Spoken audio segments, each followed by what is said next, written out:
When you operate under the gift, somebody finally monitoring your gift until your gift became an office. Ube gift yako say office. Now usune authority. Uba we authority aleyo gift uNkulunkulu akuphela ngoba say office. Inaki bambe nalikhuluma prophet nikhuluma ngama major prophets and the minor prophets. Ama minor prophets abaprofeti abancane who are still operating under the gift of the prophetic ministry. I'm a major prophet. They are operating in an office work. We operation now, but we office work here, prophetic ministry. Now, let's see contracted. Now, I was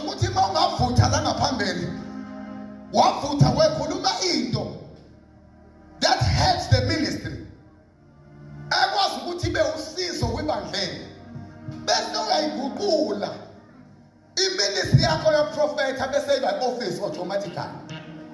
You need to work under the gift uNkulunkulu akunikeza grace nayo until such time ishintsha khona bese ibonakala ukuthi the gift yakho sefanele ukuthi operate as an office irane ibe office ingakho kungagcotshwa umuntu engazange operate ngegift azogcotshelwa yona kusasa.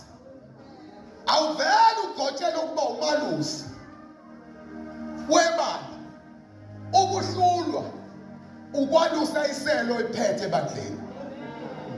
Awuvele ugcotshelwe igift yokuba uprofeti uma usahlulwa ukoperate kwigift yeprofesi onayo ebandleni. Yonke into eqala ugcotshelwa yona uoperate kuyona ungakayigcotshelwa ube effective ube namandla kuyona ube namandla kwi-pastorship.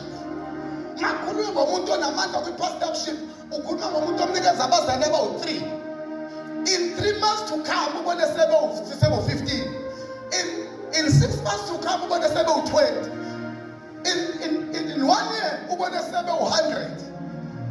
Kwenze njani? Uyayibona le gift yalo muntu iya-excela.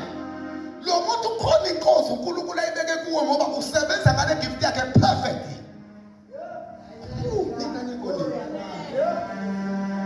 Ama spiritual gift esinawo akaqala kunikeza i-office aqale abama-gift totally gift that are being monitored by your spiritual father.